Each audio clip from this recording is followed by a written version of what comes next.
Football never sleeps. Welcome, everybody, to the latest edition of Football Never Sleeps, the weekly and live YouTube show dedicated to Notre Dame football even when summer vacations are in full swing. I'm Tyler James, and I'm joined tonight by Rivals national recruiting analyst Greg Smith. It's a very big month on the recruiting trail, and we're going to cover it from as many angles as we can in the next hour. Eric Hansen is enjoying some time off and trying to avoid technology at all costs. So let's see if we can make him proud with an intro that lands the plane tonight. I've already learned that it's a much longer song than I realized while frowning on the other side of the video screen. So hopefully this works out. We have the Irish invasion to cover, official visits just around the corner, a never-ending search for a 2027 quarterback offer, and a clearing list of targets to examine. Make sure you're subscribed to us here on the channel, put the like button in the ready position, and get ready to ask us some questions. Because tonight, Football never sleeps. all right, what do you guys think? Did I do it? I was a little bit short. I was trying to be as slow as I possibly could. I just had a little bit of pause there before the Football Never Sleeps chimed back in. But hopefully you guys enjoyed that, and hopefully you can hear us. And I do not plan to end this immediately, as Eric did accidentally last week when I was I was walking into a concert and he gave me a call. I was like, "Uh-oh, Eric." So hopefully tonight goes well. Thanks to Greg for joining us. Thanks for everyone in the chat joining us live. Irish fan, Jeff Stevens, Scott Fegan, we appreciate you all. You guys help drive the show, and you should know that by now. So let's get started with Notre Dame hosting its biggest camp of the summer this past Friday. This year, the Irish combined its invite-only camp of the Irish Invasion with a grill and chill afterwards for the top recruits.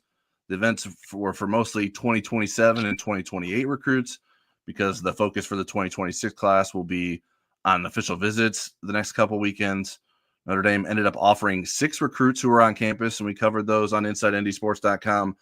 2028 edge Jackson Vaughn, 2028 defensive end Asher Giotto, 2028 cornerback Phoenix Evans, 2027 edge Chaz Gray, 2028 edge Taj Gray, those two are brothers, and 2028 linebacker Alan Kennett.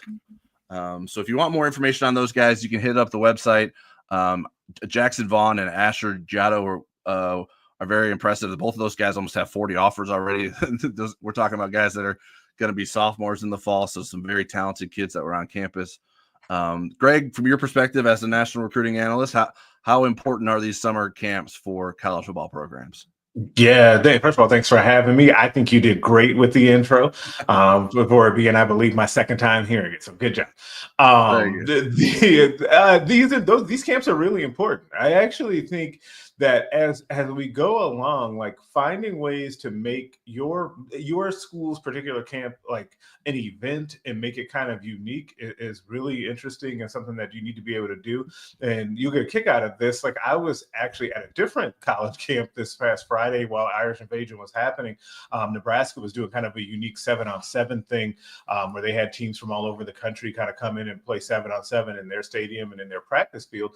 But Irish Invasion actually came up with some people while I was there, because they were saying that of the events that you kind of see out there, this one that was at Nebraska, because it was brand new and it was the first time it had happened, and I think other schools will do it going forward, and Irish Invasion are two that caught people's attention because Notre Dame has done such a good job of making that a big time event. And it was kind of explained to me as Notre Dame does really one of the best jobs in the country of making these things feel really unique and special for kids, whether it's the event, the barbecue afterwards, whether or not it's, even just getting an offer from Notre Dame, which, we'll talk about a few times throughout this show. And so, yeah, it's a very important, and I think that we're saying that it's even more important for Notre Dame because they do a very good job with these things. Yeah, I think it's interesting. And the name has been around for years now, but Irish Invasion is a great name. Like, it just sounds very cool. Like, I think it's an attractive thing for people and memorable thing. But it is unique in that it's not a cattle call Like Notre Dame invites guys that it thinks are talented and are worthy of being evaluated against other top prospects. Now, other schools have their own versions of that as well too. But I think Notre Dame does a good job. The coaching staff is very involved. Jaywan Zeigler was the only assistant coach who wasn't there, and that was because he was attending his daughter's graduation. And Notre Dame even gets its players involved. I think that's a cool aspect that I've heard good feedback from recruits. They like to get a sense for like what the players are like, but also like their understanding of how to teach and stuff like that. Because I think if you're a player that can teach a kid how to do something, that's a good reflection on the coaching staff as well. And like you mentioned, the offered part of it, Notre Dame tends to offer the bulk of its future classes on its pot of gold day in March every year. So this past March, they offered a bunch of kids in the 2027 class. The 2028 class one will happen next March on St. Patrick's Day. But if you come to Irish Invasion and you ball out and Notre Dame feels strongly about you as a prospect, they will offer you on the spot at an event like this. And I think that is a good incentive and makes it worthwhile for kids to get out here and compete and put yourselves up against talented players. I mean, even like I talked to a couple of the tight ends, and like you don't see that many 4-star tight ends at one camp, and they were 5 or 6 deep at Notre Dame, which makes sense. Notre Dame recruits tight ends very, very well typically. So a lot of talented quarterbacks. And this year, the twist of it was the grill and chill afterwards, which is an event Notre Dame has done in the past, but it used to be in July in a small window of time where there used to be a recruiting period that you could get kids on campus. The recruiting calendar changed this year, which doesn't allow for that to happen. It's a dead period all of July. So Notre Dame adjusted and made this a part of the Irish Invasion experience. Had kids hang out a bit longer, made my day longer because I was waiting around longer for those guys to wrap up their visits, but happy to do so. Right. What do you think of Notre Dame sort of adding a twist to it and continuing to sort of improve upon the way things are being done? Yeah, I think that anytime you get kids on campus to work with them, it's a great bonus. It's a good thing, but it's a big bonus to then keep them around on campus to just kind of hang out and kind of relax and kind of be in that type of setting where they can kind of chill out with the coaches and players and other recruits. Like I think sometimes we forget how big of a deal it is for these guys to get around each other, especially in a setting like this where because it's so selective on who got to come, then you're getting around some other really top talented guys, right? And so those kids kind of light up about getting around other kind of like-minded and similar talented type of players. So no, it's a really good idea and job for Notre Dame to add that part, because I think a lot of teams have had some sort of event like that in July, and that time where you kind of always had that weird weekend where you were able to do that, but to be able to do that right after an elite camp like that, I think is a really good job and kind of a smart idea. Yeah, and something that Notre Dame has done, and I don't know if I'm giving the proper credit, but I feel like I noticed it happening with Chad Bowden around in terms of they make a lot of things, even though they're having fun, they make them competitive, even when kids are on official visits later this month, at least in the past. Now maybe it'll change with Chad Bowden no longer around, but they would play games that are competitive just to get a sense of the competitive spirit for these kids, even when they're having fun and hanging out. And this grill and chill event, it's like a cook-off where like the offensive line is teaming up to try to cook a better meal than the defensive line. And obviously it's all good fun. And I've had some guys tell me like, man, I was surprised at how little some of those guys knew how to cook. So you get a sense for how much the parents might be doing the cooking around the house for some of the guys. But yeah, just another way to allow them to get comfortable in their environment and have a sense of camaraderie with the other recruits that are on campus and the coaching staff and the players that are hanging out with them. Yeah, I think that that's great to continue to just kind of reinforce, kind of building that brotherhood. And I guarantee that we'll look back, and some kids will commit that were at this event, and you'll talk to them about how they really started to build a bond with other guys during that cook-off, or they went up against one-on-one with someone at the camp, and they realized that that guy was a dude. Like, it always comes up like that, but that stuff matters in the end when you're kind of picking between your schools. I'll grab this question from Scott Fegan. Tyler, how many former players attend these as well to talk with the recruits? That has not been something that Notre Dame has leaned on very much at least not at the Irish Invasion specifically. I think they're trying to keep the focus on their coaching staff and their current players. But at different times of the year, they will lean on that. And even some guys that came to the Irish Invasion, which was on Friday, they were on campus on Thursday, which is when Notre Dame held its fantasy camp. And for those who don't know, that's where folks who are older, typically, I don't know what the age limit is, but you can pay money to like be a part of a football team and play like a game in Notre Dame Stadium. They pad up and everything, and so it's usually a bunch of older guys just playing football. And there typically are alumni that come back to help out with that event. I know Rocket Ishmael was on campus, which led to Jaden Warren, a wide receiver recruit who visited earlier in the week. He was able to spend some time with him. And then a lot of times these camps now, like, you get former players who are dads of the guys who were being coached, or maybe not even Notre Dame former players. Like Jason Witten was walking around at Irish Invasion because his son Cooper Witten was part of the camp. So there are memorable faces because we're old. Like, that's just saying it. Like, it makes me feel so old when we are talking about Jason Witten walking around with his son, or Charles Woodson Jr. getting an offer from Michigan. Like, it's just insane. Yeah. Sorry, I had to go on a side note rant there. Yeah, Mark Edwards, a former Notre Dame running back, was there. His son is a running back, Xander Edwards, in the 2028 class. So he's teammates with Asher Giotto, who I mentioned earlier as someone who's a very talented recruit. So that's not as much a highlight of the Irish Invasion. I am interested. We've talked in the past, Scott, about the Golick Subpar Classic that the Golick family has done, the charity event. I don't know if they've done maybe 3 or 4 in past years. This year it's not next weekend or this coming weekend, but the weekend after that. That aligns with one of Notre Dame's official visit weekends. I think in all the previous years it's been after that time. So I'm curious if there will be some crossover, because a lot of former players will come back for that event. And another big alumni event has been the Blue Gold game under Marcus Freeman. He's made alumni a big part of that. And so those are the times that I think Notre Dame will rely on former players more than the Irish Invasion specifically.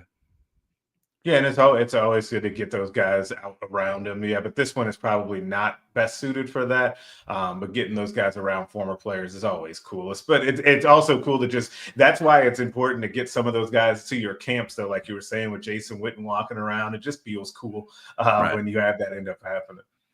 Yeah, I remember a couple years ago, I don't even think it was the Irish Invasion. I think it was one of their evaluation camps. Bryce Young was competing. And his father, Bryant Young, was following him around, and obviously Bryant Young means a lot to a lot of people around Notre Dame. Right. And Bryce was he wasn't the seemingly sure thing he is now. Like, he was a project trying to figure it out, but Notre Dame saw something in him and offered him then. And he had a pretty promising freshman season last year, and it'll be fascinating to watch the rest of his career. All right, Greg, let's get to quarterback talk. When I reached out to you about doing this show, you were like, are we going to talk about this quarterback situation? And so I was like, of course. So as our viewers mostly know, a lot of eyes were on the quarterbacks at the Irish Invasion because Notre Dame has yet to offer any in the 2027 class. Malachi Zeigler, Jameson Purcell, and Derek Baker were among the best 2027 quarterbacks at the camp, but the Irish have also hosted Teddy Gerard and Israel Abrams for visits this month, and are continuing to evaluate guys, and still haven't done so. I think Clemson hadn't until recently. They offered the kid from Peyton Houston. And so I don't know that there's many other big time programs out there that haven't offered a quarterback like Notre Dame. What do you think of this decision by the Irish to wait so long to offer a 2027 quarterback? I think it's odd. And I know I have been on your board. I've seen the discussion about it. And I've like debated weighing in, and I'm like, man, should I do it? No, I'm going to wait. And so this is the perfect time to talk about it. I do. I think it's odd because there are some really good quarterbacks in the region, and some of those ones that you named that are obviously interested in the Irish that they now haven't yet put a scholarship offer in front of. Meanwhile, they're getting like just a plethora of offers from around the country, right? Mm-hmm. And so I do find it a little interesting and odd that they have not offered one, especially then with the pair of kids that are in Illinois in the 2027 class, and Trey Taylor and then Easy Abrams, and then Jameson Purcell is in there as well. And so who, like you mentioned, was there recently. So yeah, I do think it's a little weird. But it kind of goes back to something that we talked about at the top of the show, which is that I know that Notre Dame values that offer, and it means a lot to them and to the kids when those offers do come. So I can kind of see where they can say, hey, in the end, when they do end up deciding whoever it is that they're going to actually offer, when they put that offer down, it's going to mean the world, because now, hey, you were the first kid after we waited all this time. Then so you know that we really want you. They can try to play that card, but be careful playing that card if you wait too long on some of these elite quarterbacks. Yeah, it's been interesting. I think there's a few factors that have played into it from my perspective. I think coming off of the Deuce Knight recruitment, Notre Dame is trying to be extremely careful about making sure it takes a commitment from a quarterback that is locked in and sold on being a part of Notre Dame. I think Totally understand. Notre Dame got a little hurt in that process. Yeah. And then I think part of that too is that Notre Dame is a little bit wary of offering kids early and then feeling like that kid's going to want to commit right away.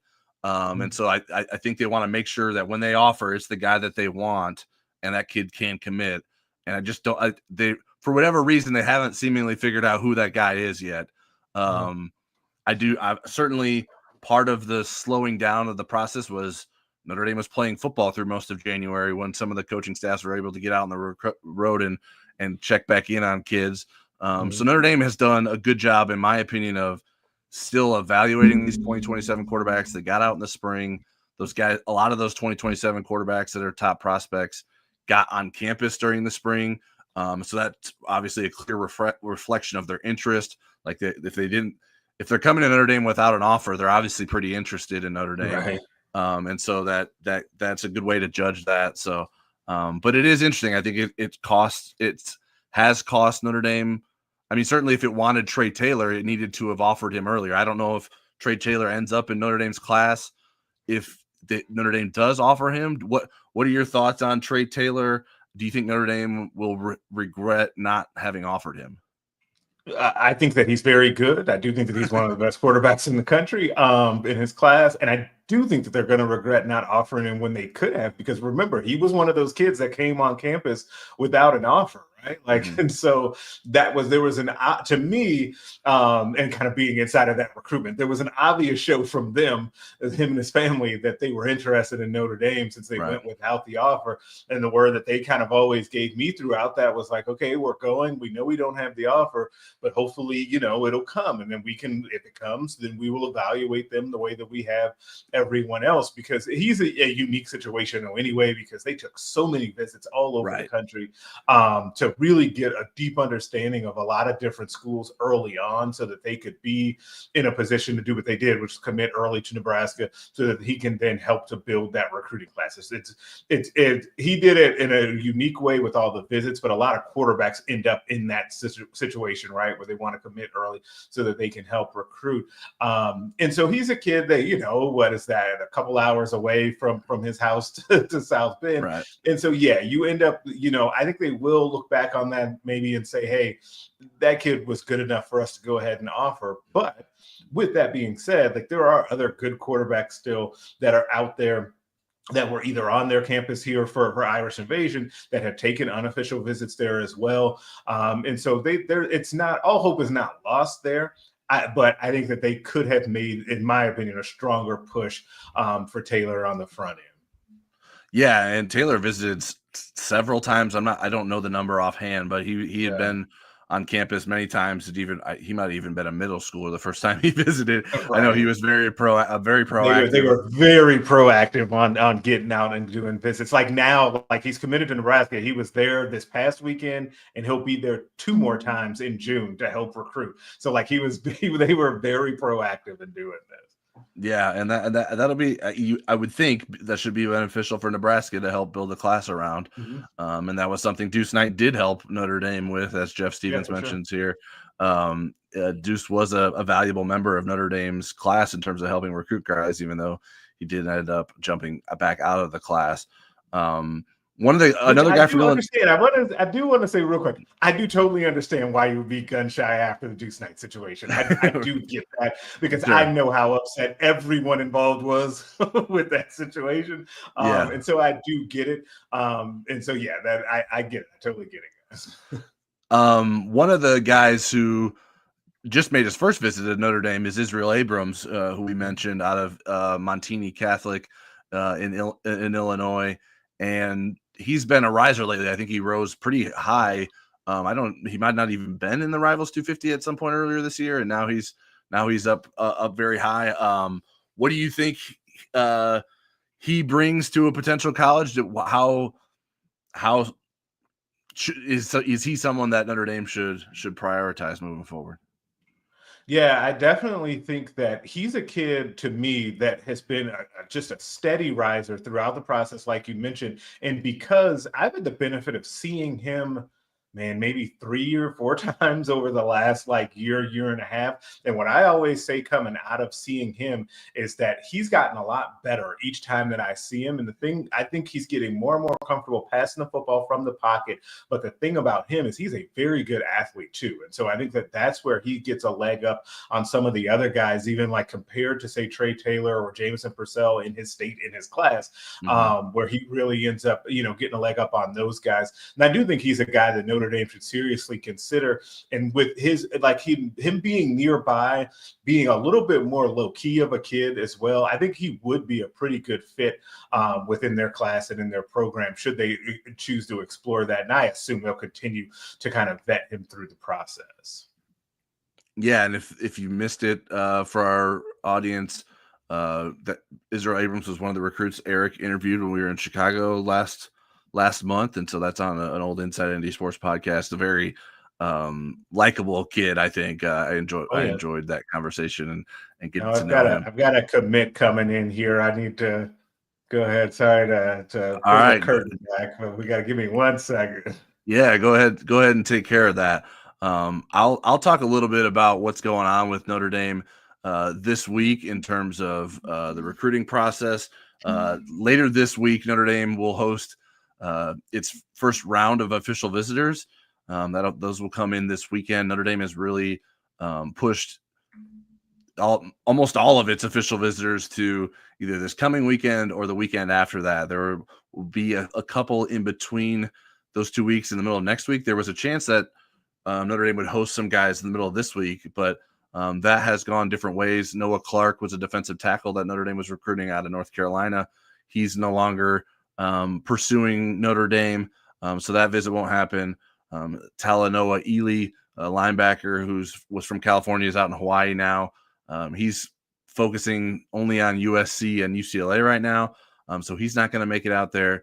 So the board is narrowing a little bit at some positions for Notre Dame. Notre Dame still has options. Linebacker, there's not a ton of them. Tayon King is basically the other linebacker that Notre Dame's been pursuing in the class, who's scheduled for an official visit. He's coming off a Texas A&M official visit. It sounds like the Aggies are making a strong move there. So Notre Dame may need to reevaluate its linebacker situation. And honestly, from my perspective, I don't know that they necessarily need another linebacker because they've recruited that position so well.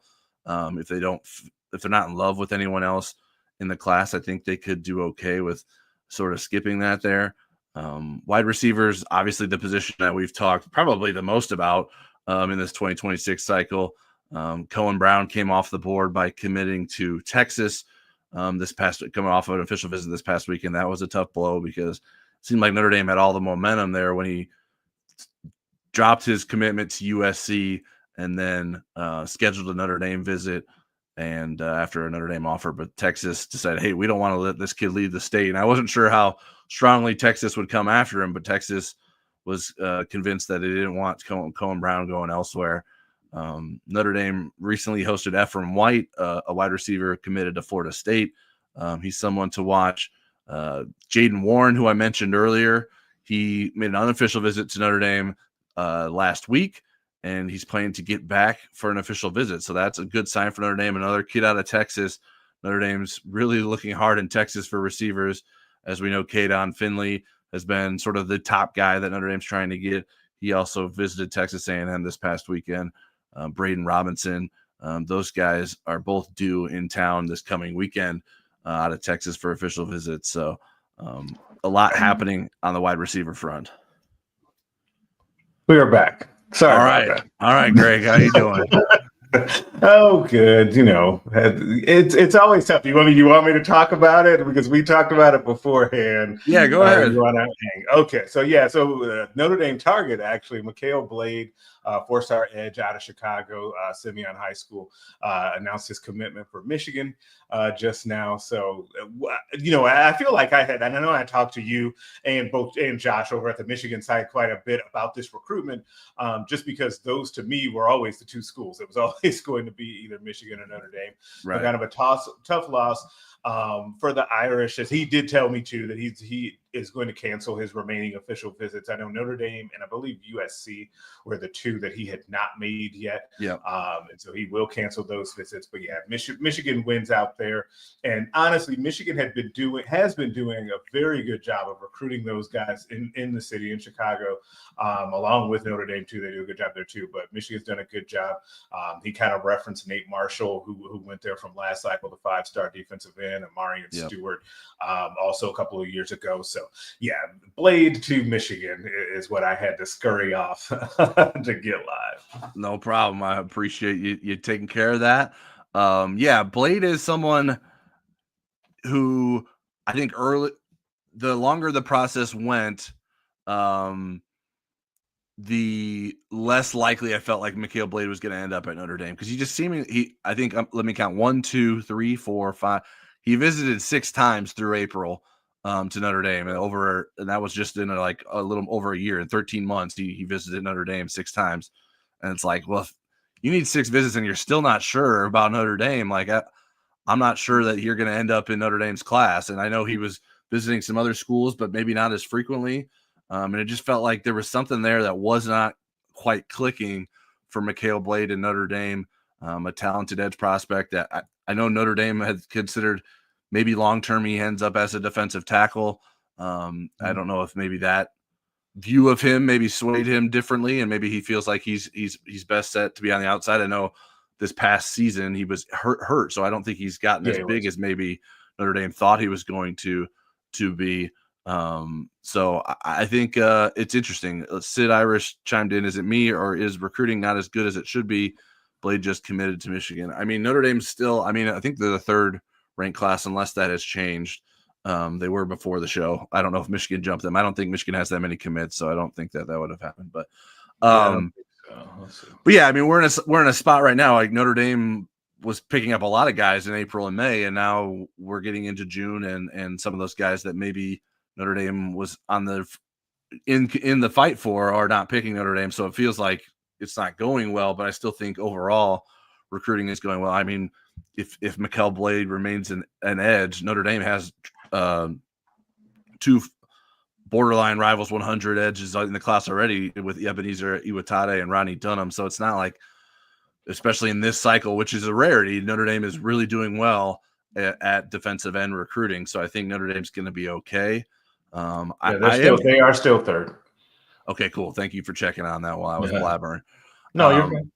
But I think obviously it stings more for a Notre Dame fan when a kid picks Michigan or when he picks USC, and both of those schools have come into the Chicago area and picked up guys. When you talk about Braden Jones, the quarterback that's committed to USC, Jonas Williams as well. So Sid Irish says Notre Dame's record for Chicago kids is awful. It has not been great as of late. There are maybe some better prospects that may end up not better prospects in terms of the talent of the prospects, but some prospects that maybe have a better chance of ending up at Notre Dame in future cycles. And I know Notre Dame's trying to make some headway there, but there's definitely the name has escaped me. There's a couple of offensive linemen in particular in the Chicago area that I think are like really strong contenders. Notre Dame will be for them. So I think it'll even out a little bit. It's difficult because I think what you mentioned though in a way is like USC coming in. And I know USC coming in is really interesting to me though, because they do need to get more like Midwest kids as they play more Midwest games. And like it's two things that I've always advocated for them. They're going to need more Midwest kids, and they need to actually keep their kids in LA home. And it seems like they've really attacked both of those things. So it'll be like them being more of a player in the Chicagoland area will be interesting as well. Yeah, and Jeff Stevens says, how is ND doing in Chicago, and specifically kids in Mount Carmel? Mount Carmel is where Braden Jones goes to school. Yeah. But there are a number of other guys that Notre Dame is recruiting. Quentin Burrell in the 2027 class, a wide receiver. He was just on campus for the Irish Invasion. That was, I think, his second visit this year. Tavares Harrington, a defensive back, a 4-star recruit, 110 overall. Burrell's number 46 overall in the 2027 class. He was on campus today. It's diligence at Mount Carmel. Caleb Tucker is a kid that we love personally. 2028 defensive tackle who was a joy when Eric interviewed him. That's Bone Crusher. Yeah, people might not recognize him as Caleb Tucker because exactly. When you said that, I was like, "Who's Caleb Tucker?" Yeah, that's his nickname is Bone Crusher. But that's someone that Notre Dame is definitely interested in. I believe he, whether it was today or yesterday, was visiting Ohio State. Notre Dame's hoping to get him on campus. So some work to do there. Let's see. Sid Irish said, got to get Parks. Yeah, Braden Parks. Yeah, he's from Chicago as well. He's from Brother Rice, I believe, and not Mount Carmel. But yeah, Parks was on campus for the Irish Invasion as well. His godfather is Chris Zorich. His cousin is Tony Jones Jr., who played running back at Notre Dame. So there's some Notre Dame ties there. He's been to Notre Dame a few times already. And he was also going to Ohio State after he left Notre Dame as well. Like it feels like kids are making that swing. But Parks is going to be a must get for multiple schools, and I feel like we're going to have a few conversations about him in particular because that's a kid. Like it's tough to become a 5-star at defensive tackle nowadays. It's just difficult. But if there's going to be one, like he is going to be in that mix. Like he's very, very good. All right. I wanted to circle back. We were talking about quarterbacks before Mikhail Blade announced for Michigan. And the one that we didn't talk much about was Jameson Purcell as another Illinois quarterback. I've heard sort of mixed reviews from folks about how their thoughts on him. I know we have him pretty highly ranked at Rivals. He camped at Notre Dame. He's a lefty. So a little bit of a different look there. I don't think he offers the same athleticism as say Israel Abrams or even Malachi Zeigler, who's not a Midwest kid, but is very interested in Notre Dame. What are your thoughts on Purcell? Yeah, I do think that you get mixed reviews, and honestly, I wonder if it's the lefty thing, to be honest. Because I do think that kind of throws people off. And it kind of like, as you just think about like, you think around college football and there just aren't that many like big time left-handed quarterbacks, right? It just doesn't happen all that often. So I kind of get it. But I think Purcell is a pretty good prospect. I think that he may be a touch like rated high. We'll see. Because he has been out on the camp circuit and stuff. So a lot of people have gotten eyes on him. And so he's a solid prospect. I don't know if he's a guy that if I'm Notre Dame, if I continue to seriously pursue. I know that he's also making some other visits here. He's going to go out to Clemson and check out some other schools down south just to kind of do his due diligence in the end, because I do think that he'll end up coming off the board sometime in the next month or two. I'd keep an eye on Indiana there, but I think that for Notre Dame, I think that they may want to go in a different direction there, which would be okay. Okay. I wanted to highlight a few of the 2028 quarterbacks who I thought were impressive at the Irish Invasion. I really like Trayvon Towns Jr. out of Oaks Christian High School in California. Miami Northwestern's Neiman Lawrence is very talented. Very. A couple of Midwest guys, Donald Tabron II out of Detroit Cass Tech, and J.J. Chapman out of Oak Creek, Wisconsin, I thought were intriguing prospects as well. What do you think of the 2028 quarterback group as a whole? I know you've seen some guys in camps so far this year. Do you feel like that's a very talented group of quarterbacks in that 2028? Yeah, I do think that that's another talented group of quarterbacks, and it feels like. But first of all, I think Neiman Lawrence is awesome. Like I think that kid will end up being a 5-star everywhere. But so yeah, that'll be a kid that everyone is trying to get a hold of. But Don Tabron II is one that I would really keep an eye on. And I've seen, it's funny because the same events that I feel like I'm always seeing Abrams at in the 2027 class, I feel like I'm always seeing Tabron. So I've seen him a few times, and for him being such a young kid, I am always impressed with his poise and composure, his ability to spin the football. Like, I think he's a very good player. He is going to end up drawing comparisons to Bryce Underwood. He is not the same level of athlete as Bryce, but he is a very good athlete. Like, he's a two-sport guy. He does the pole vault is his other sport in track, which is really interesting combination as a quarterback and a pole vaulter. But when I was in Detroit a few weeks ago, they were kind of telling me that he really likes getting inside kind of the mental aspect of pole vaulting, and he broke it all down for me, and it was actually super interesting, way more intriguing than I thought it would be. And so yeah, he's a kid that I would definitely keep tabs on moving forward. You'll have to wrestle him away from Michigan probably, but he's definitely a kid worth keeping an eye on. Yeah, you mentioned Bryce Underwood. Just a funny story that we heard from Marcus Freeman recently. We got a chance to interview him in a small group, and he was asked about the experience of the EA Sports College Football 26 photo cover shoot or whatever.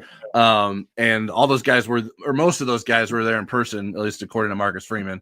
And he's like, I saw Bryce Underwood and I was like, holy crap, that kid's big. He's a very big kid. Yeah. And then the things that I know, you've seen like some of the highlights, him doing like backflips and stuff like with his pads and stuff on. Like he is a unique athlete.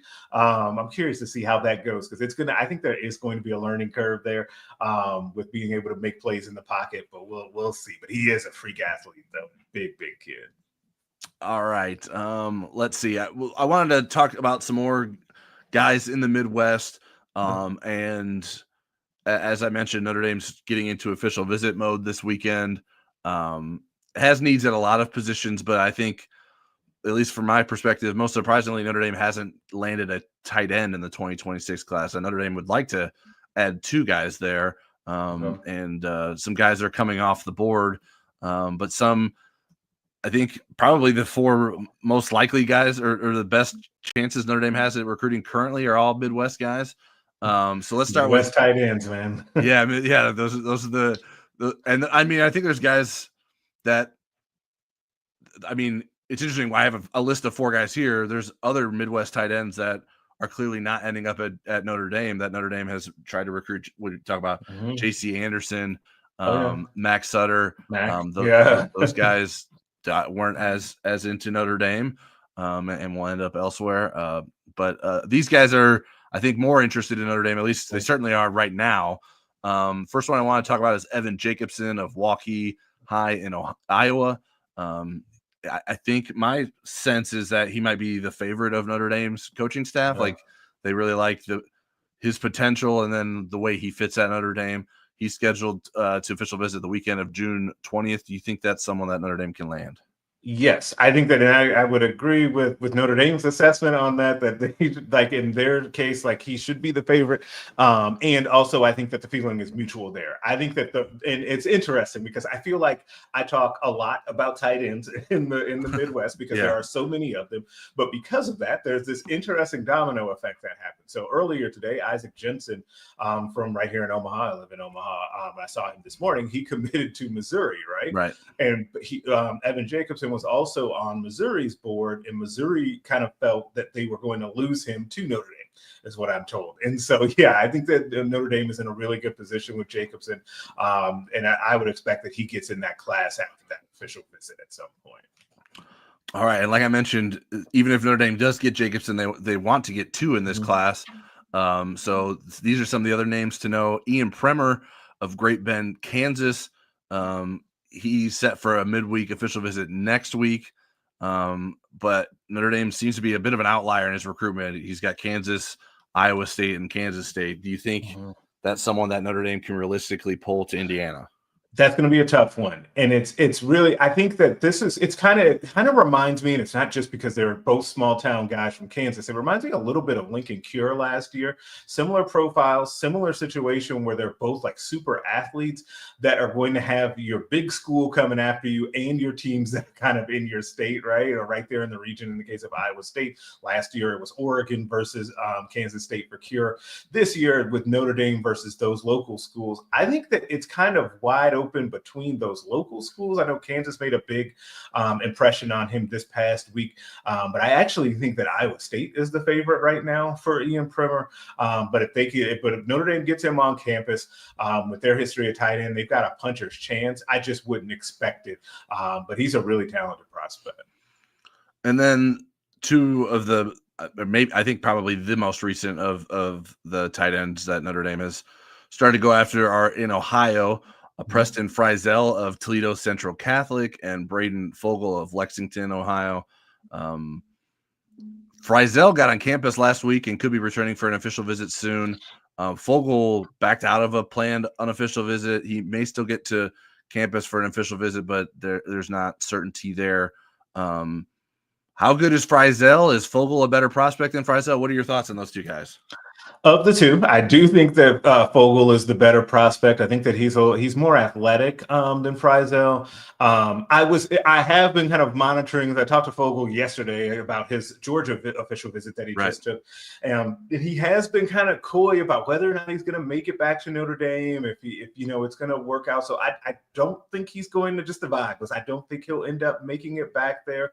I think he's going to Penn State this coming weekend, and then it may be decision time. But Georgia made a really strong impression, and kind of like Notre Dame, like both of those schools, both Georgia and Notre Dame, do a very good job with tight ends. Right. And so typically they get those guys from the top of the board that they want, except for in the case of Georgia and Mark Bowman staying home. Georgia's like, wait a minute. That took them by great surprise, I'm told. So but then that opened up that spot for Fogel. So that's how, again, those domino effects with these tight ends, because the other thing about all these tight ends is that they're all looking at the same 5 or 6 schools, it feels like. And so every time one of them commits, it just opens up a spot or makes another team have to go a little bit down the board. But Friesel could end up being kind of that second tight end in the class to pair along with Jacobson, or they could, if that doesn't end up happening, maybe Notre Dame waits and continues to evaluate and sees what happens. But either way, I think they'd be in a good spot there, but like I said, like we've been talking about it. They could never leave the Midwest and always get a very good tight end to come into the class. Right. Like there's just so many of them in this region. I'm always talking to them, and it's always a thing. Like I feel like I'm like the tight end guy. Yeah, it's been interesting because Mike Denbrock came in as Notre Dame's new offensive coordinator and also the tight ends coach. And I feel like so much of his energy was required to be focused on, getting the offense installed, making sure Riley Leonard was comfortable. And I think that he hasn't necessarily totally gotten back into his groove as a recruiter at Notre Dame, because he's been at Notre Dame twice before. He knows how to recruit. He did well as a recruiter. But I think that that may have slowed down the way Notre Dame was able to attack this 2026 recruiting class at the tight end position. And mentioned earlier, there were a lot of talented 2027 guys on campus for the Irish Invasion this past weekend. So I think there are brighter days ahead for tight end recruiting with Notre Dame, but it's going to be an interesting finish to the cycle in the 2026 class. We talked a little bit about Illinois, and we'll get back into that. But first, I want to take this question from Jeff Stevens, and anyone else wants to submit questions, we are open to questions, so feel free to send them in.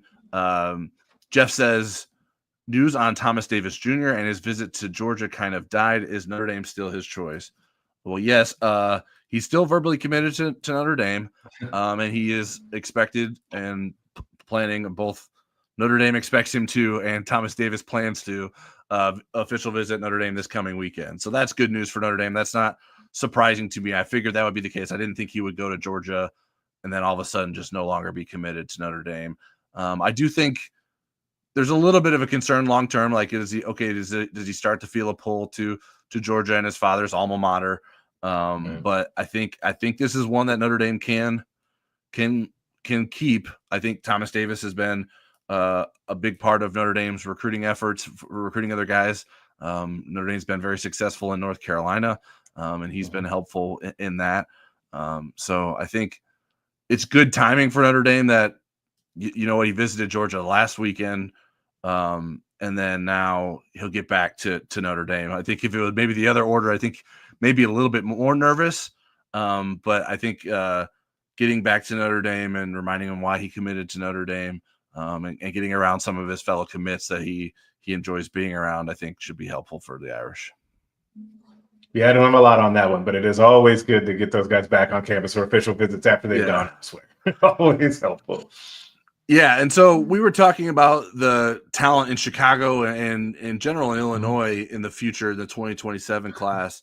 And I wanted to mention this to folks who aren't aware of this. Currently, there are 6 Illinois prospects in the Rivals 250 for the 2026 class, but there are 10 in the Rivals 250 for the 2027 class. So obviously a significant amount of talent in that 2027 class. And we know of some very talented kids in the 2028 class who have not been ranked yet because that has not happened as part of the ranking cycle yet. But I guess in general, how important do you think it is for Notre Dame to start locking up some of those Illinois and Chicago area kids? Oh, it's largely important because what with the issue becomes if Notre Dame misses on a lot of those kids are kids that you're going to end up playing, right? Like there are kids that will end up, you know, at USC or at a Michigan or something like that, because there's a lot of really talented players, both like you said in 26 and in 27. The 27 offensive lineman that I was trying to remember earlier was Cameron Wagner. That's who it was that I was trying to remember. To me, he's got like Notre Dame kind of written all over him to me. So we'll see how that goes. But yeah, like you need to get those kids, and like, you know, we had the guy with the question earlier about Mount Carmel, like building that pipeline into that school would be really huge because they have so much talent, and it's only going to continue because as they continue to continue to stay a powerhouse program, more and more kids are just want to go there. Like part of the reason why Mount Carmel is so good in Illinois is because kids keep transferring in, and it's because the school is so good. If you don't know, they're coached by former Northern Illinois quarterback Jordan Lynch, and so kids want to get there and be coached up under him as well. And so yeah, to go back to the question, landing those Illinois kids, this is a really good time to get in and make inroads and plant seeds with future kids in that 27 and then 28 class, because it's not going to slow down at all. Yeah, MGO Irish says Indy needs to own Indianapolis and Chicago. I think that's true. And it's interesting because one of the things that Notre Dame does run into is like there might be some guys that's like, you know what, I just don't think this is a Notre Dame student that's not going to be able to cut it at Notre Dame. And so that maybe opens the doors for others to take recruits out of those places where you think Notre Dame should be dominant. For Indianapolis, there's a lot of schools that come into Indianapolis and have success recruiting. I don't necessarily think Notre Dame owns Indianapolis right now. I think Ohio State. Ohio State comes in there a lot. Comes into Indianapolis quite a bit. Now it helps that there seems to be a trend of talent in Indianapolis at the wide receiver position, and obviously Ohio State can recruit whoever it wants across the country at wide receiver. And so that's a tough hurdle, but I think it's important that Notre Dame does its best to sort of try to prevent stuff like that from happening in situations where it's gettable guys that are fits at Notre Dame,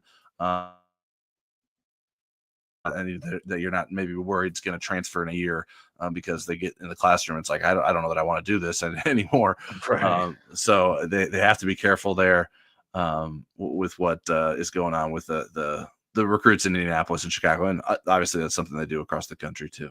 Yeah, and it's tough too, because even thinking about just like what we're traditionally talking about with Notre Dame at wide receivers, that you brought it up, is like, you know, Monsoon Sales in Indianapolis in the 2027 class. You mentioned Quentin Burrell just over in Illinois. And then there's a guy like Jameer Brown who's over in Ohio in the 27 class. Those are 3 kids that could all be 5 stars. Brown already is and is currently in the Ohio State class. but all three of those kids could end up at Ohio State. Like it's a really interesting thing. Right. And it makes it kind of this double-edged sword. It hurts more when that ends up being the case, knowing how big of a position of need what wide receiver always seems to be for Notre Dame. Yeah. And so I put a list of the 5 2027 Rivals 250 recruits in Illinois that Notre Dame has offered together. So it's tight end Brock Williams, wide receiver Quentin Burrell, offensive tackle Cameron Wagner, defensive back Tavares Harrington, and defensive tackle Braden Parks. Who do you think is the most important from that group for Notre Dame that Notre Dame needs to get? Oh man, see, it's tough to not say the wide receiver after we talk about. I thought that might have been a like that's tough because we served that one up. So I'll say he's one. Excuse me, but then 1A is probably Braden Parks, who we talked about earlier, because he's so good and can be a game wrecker on that defensive line. Like you're not, it's really hard to win national championships without elite defensive line play. And so having him in the class would just be so huge. And so those two guys who happen to be on not on the same team but close are really, that would really be a big deal. But all 5 of those guys are really good. I mean, Brock Williams is we have him as the number 2 tight end in the entire country, only behind Ahmad Hudson out of Louisiana, who's just a special player. And so all of those guys are important, but those two, Burrell and Parks, I think would be 1 and 1A for me for Notre Dame. Yeah, Williams is interesting. I've talked to him. I don't get the sense that it's like Notre Dame's that high on his list necessarily. Yeah, I don't get that either. He hasn't made a visit yet. And I think he was just recently at Ohio State, and like we mentioned before, Georgia before that. Yeah. A lot of guys sort of paired together Ohio State and Notre Dame visits, and he didn't do that. And so maybe, I mean, there's plenty of time in the recruiting cycle for him as just a 2027 for Notre Dame to make up some ground there. But another Illinois tight end that's very talented that isn't just like a shoe-in for Notre Dame, which you would sort of associate with otherwise. So. Because it's interesting because early in the cycle, I really thought that J.C. Anderson would have been a Notre Dame lock, right, and then that just kind of fell off the map as far as the Irish go. So but because of that, we know that things can change quickly the other way too, right? So you never know. All right, Scott, I'm gonna do some put a list of these together. I won't make Greg do this because he won't necessarily know the guys as well as I do. But before we get to this question, I'll have Greg talk about something else while I put that list together. So I want to talk about the Rivals 5-star, which is coming up in Indianapolis later this month when the recruiting calendar shifts to a dead period. The 5-star event was brought back last year in Jacksonville. That was fun to get down to. Notre Dame had a number of guys represented there. Doesn't have to be Notre Dame related, but who are you most interested to see at the Rivals 5-star this year, Greg? Man, there's plenty, because I'm thrilled that it's coming back, and it's going to be really interesting to see, because the last time we had it in Indianapolis, we had just bevy of guys that ended up being big time NFL guys there. So hopefully history repeats itself. There's like Panay Sewell, Amon-Ra St. Brown, a few others were at that Indy event. But this year, I think it's interesting. One guy we just mentioned, Monsoon Sales out of Indianapolis. He is scheduled to be there. Like that one was one that we pushed very hard to get him there. Believe it or not, they had like a practice situation like the same day or around that. And the high school coach didn't necessarily want him to miss any of that, and we're like, dude, come on, like we got this huge event right in your town. He's the big local guy, like we need to get him over there. So I am excited to see him at this event against some of the top defensive backs in the country. Anyway, quarterback, I'm really interested to see some of the young guys actually. Champ Mons is a 2028 guy down in Florida that has been generating a lot of buzz. Peyton Houston, who we talked about earlier, is a 2027 quarterback that we just said that just got offered by Clemson. He's a kid that I'm excited to see. Other wide receivers, Van Spafford, CJ Sadler is in the region. He's in Michigan. I kind of lean towards wanting to see my Midwest kids, because every time we get one of these Midwest kids in one of these things, I like to have them come there and show out, because we got to show them that football is not only played in the South and in California. So I always like to see that, which reminded me, we had the same thing last year. We had Owen Strebik, with was in the event last year. Notre Dame's offensive tackle commit, or one of their big offensive tackle commits from last cycle. So yeah, there's just a number of kids that I'm excited to see because it's just such an interesting event because we do so much skill competition in this one. Tight end is one. We've talked a lot about tight ends on the show. We've got, I think, 3 of the 4 tight ends, I believe, when I pull it up, are from my region. Kind of. Carson Sneed almost counts. But then we'll have Max Sutter and Lincoln Keys, both from my region, at the event, along with Caden Prothro from down in Georgia. So, yeah, there's a lot of players that I can't wait to see at this event. There's just a ton of talent that comes through, and kids get pretty competitive once we get to the 7-on-7 portion of it. Yeah, I really enjoyed getting it last year, and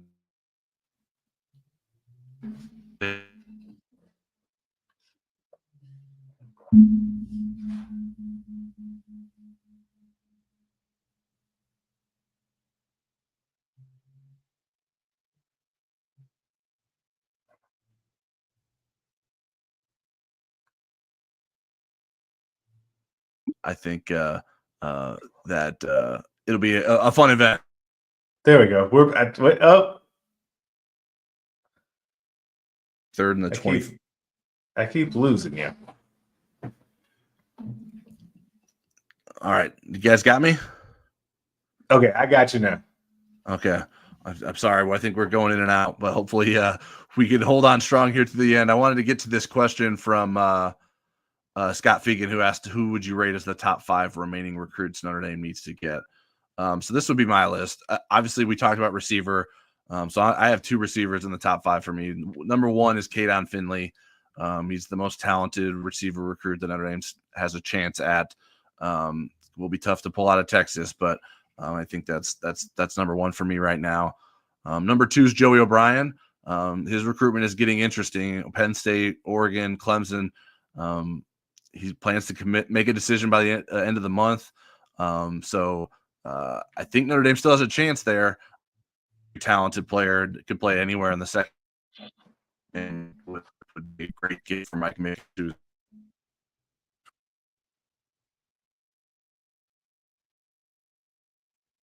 And so I got to include a tight end here.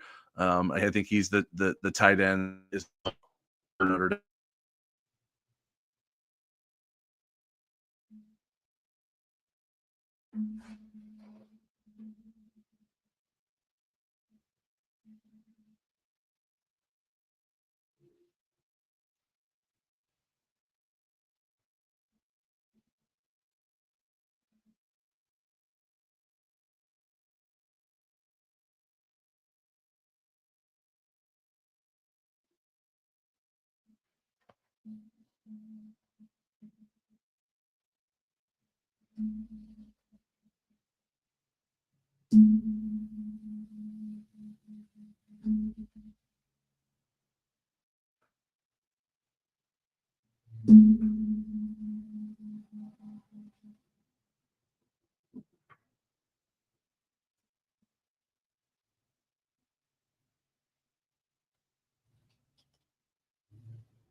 Okay, hopefully Tyler is joining us again here.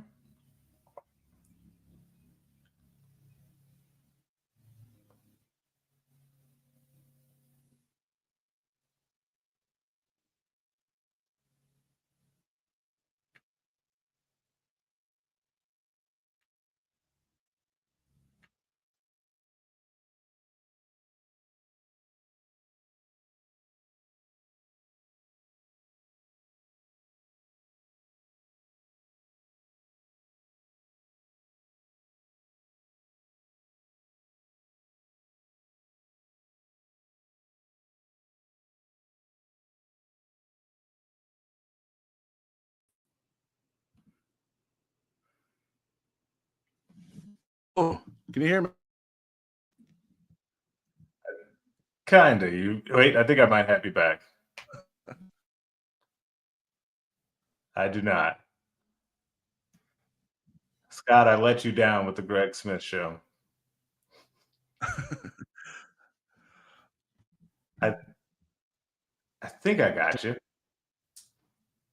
No, every time I say that, I jinx myself.